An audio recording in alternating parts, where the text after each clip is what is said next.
श्री स्वामी समर्थ. जय जय स्वामी समर्थ. अवधूत चिंतन श्री गुरुदेव दत्त.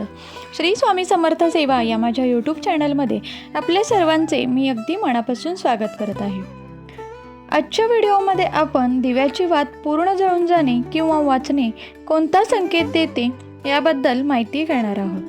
प्रिय स्वामी भक्त हो, आज आम्ही तुमच्यासाठी एक अतिशय महत्त्वाची माहिती घेऊन आले आहे, जी तुमच्या पूजाघर, मंदिर आणि विशेष प्रसंगी जसे की दीपावली, व्रत किंवा अन्य धार्मिक अनुष्ठानांमध्ये दिवा लावण्याशी संबंधित आहे. तुम्ही कधी विचार केला आहे का किंवा पाहिले आहे का की जेव्हा तुम्ही दिवा लावता तेव्हा तो तुमच्या जीवनात कोणते संकेत देतो? तुमच्या दिव्याची वात पूर्णपणे जळून जाते का की ती अर्धवट जळून राहते? दिव्याच्या वातीत फूल बनण्याचा काय अर्थ आहे तुम्हाला माहीत आहे का की आधीच जळालेल्या दिव्यात पुन्हा वात लावणे तुमच्या समस्या वाढवू शकते आणि किती काळ, किती वर्षे एकाच दिव्याचा वापर करणे शुभ मानलं जातं. प्रिय स्वामी भक्त हो, आज आम्ही या सर्व रहस्यांवर प्रकाश टाकणार आहोत आणि जाणून घेणार आहोत की दिवा तुमच्या जीवनात आनंद आणि समृद्धी आणतो की अडथळे. ही महत्त्वाची माहिती जाणून घेण्यासाठी शेवटपर्यंत आमच्यासोबत राहा. प्रिय स्वामी भक्त हो, तुम्हाला हे ऐकून आश्चर्य वाटले की जर तुम्ही तुमच्या पूजाघरात दिवा लावताना काही चुका करत असाल तर तुम्हाला त्याचे परिणाम भोगावेच लागतील. दिव्याची वात पूर्ण जळून जाणे किंवा काही भाग वाचणे यामागे विशिष्ट संकेत असतात, जे आपल्यासाठी जाणून घेणे अत्यंत महत्त्वाचे आहे. त्यामुळे या सर्व गोष्टी जाणून घेण्यासाठी शेवटपर्यंत आमच्यासोबत राहा. आणि हो प्रिय स्वामी भक्तांनो, कमेंटमध्ये श्री स्वामी समर्थ लिहायला विसरू नका.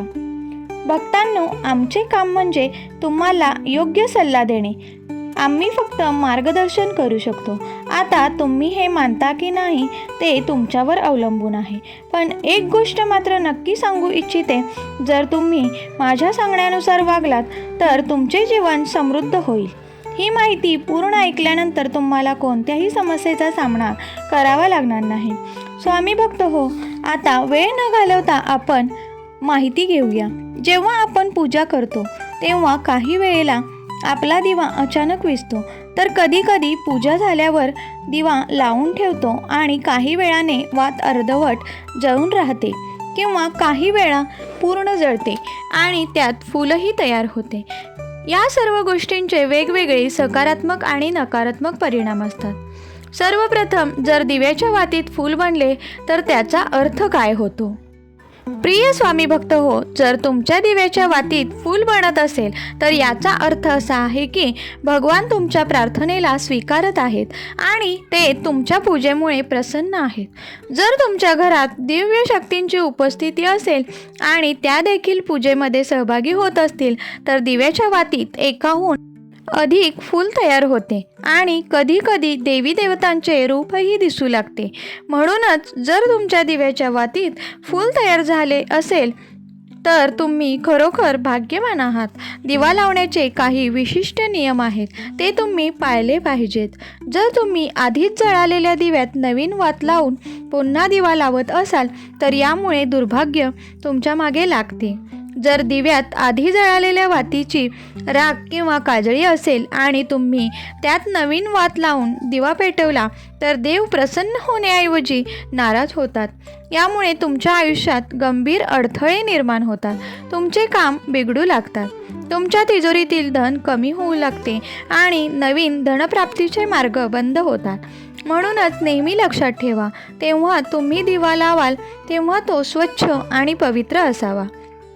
प्रिय स्वामी भक्तांनो, काही लोकांना सवय असते की ते काही दिवसांनी आपला दिवा बदलतात, पण असे करू नये. ज्या दिव्याने तुम्ही पूजा करता तो दिवा कधीही बदलू नका. तो दिवा सिद्ध होऊ द्या. जेव्हा एखादा दिवा दररोज भगवंतासमोर पेटतो तेव्हा तो दिवा काळानुसार सिद्ध होतो. देवाची सकारात्मक ऊर्जा त्या दिव्यात येते आणि जेव्हा तुम्ही तो दिवा पेटवता तेव्हा तुमचे तन आणि मन दोन्ही पवित्र होतात. म्हणून तुम्ही रोज तो दिवा स्वच्छ करा, त्यात नवीन वात ठेवा आणि दिवा पेटवा. तुम्ही ज्या वेळेस दिवा लावाल त्यावेळेस तो स्वच्छ करून त्याच दिव्यात पुन्हा वात लावा. पण जर तुम्ही चुकूनही हा दिवा बदललात तर तुमच्या प्रगतीत अडथळे येऊ शकतात. म्हणून तुमचा दिवा कधीही बदलू नका. 10-12 वर्षे तुम्ही तोच दिवा सतत वापरा आणि दिवा सिद्ध होऊ द्या. याचा चमत्कार तुम्हाला तुमच्या घरी दिसेल.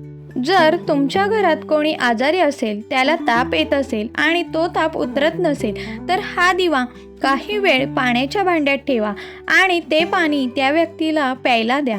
10 ते 15 मिनिटात ताप उतरू शकतो. त्याचप्रमाणे जर तुमच्या घरात किंवा व्यवसायास कोणाची दृष्टी लागली असेल आणि व्यवसाय नीट चालत नसेल तर हा दिवा तांब्याच्या भांड्यात पाण्यासह ठेवून रात्रभर तसेच ठेवा.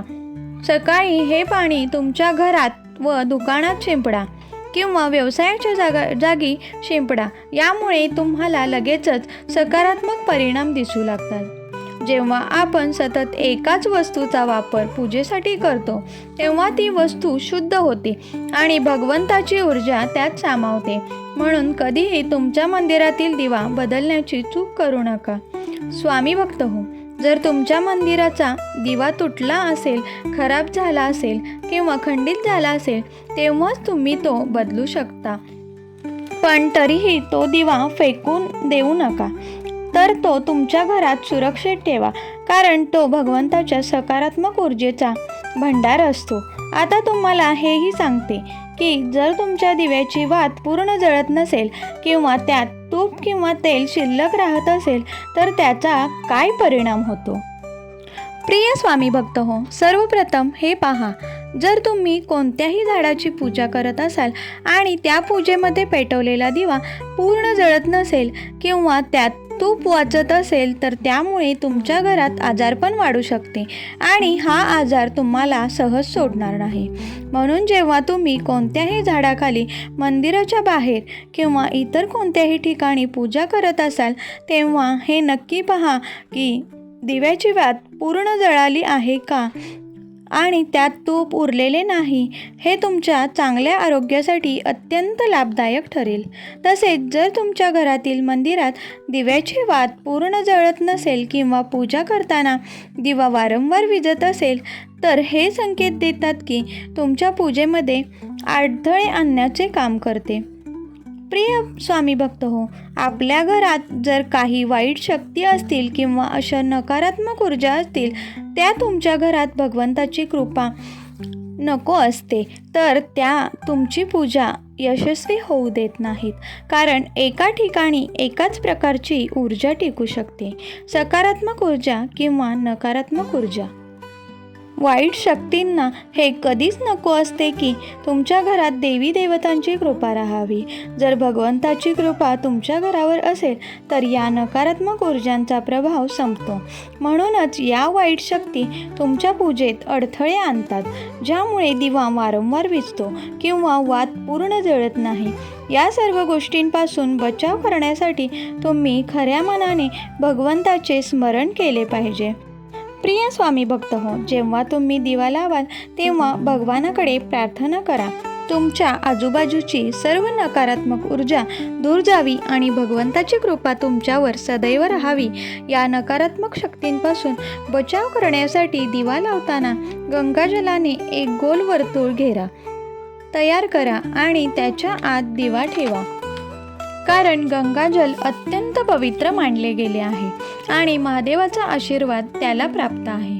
गंगाजलात कोणतीही वाईट शक्ती प्रवेश करू शकत नाही, त्यामुळे ते कधीही खराब होत नाही आणि प्रत्येक ऊर्जेला सकारात्मक ऊर्जेत रूपांतरित करते. जर तुम्ही गंगाजलाने तयार केलेल्या वर्तुळात दिवा ठेवला तर कोणतीही नकारात्मक शक्ती तुमच्या पूजेत अडथळा आणू शकणार नाही आणि तुमचा दिवा विझू शकणार नाही. यामुळे तुम्ही निर्विघ्नपणे तुमची पूजा पूर्ण करू शकाल आणि आशीर्वाद देत राहाल.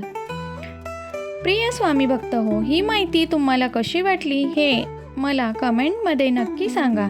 जर तुम्ही माता लक्ष्मीचे खरे भक्त असाल, तिचे प्रेम, आशीर्वाद आणि कृपा मिळवू इच्छित असाल, तसेच तुमच्या घरात माता लक्ष्मीचा वास राहावा असे वाटत असेल तर लवकरच या व्हिडिओला लाईक आणि माझ्या श्री स्वामी समर्थ सेवा या चॅनलला सबस्क्राईब नक्की करा.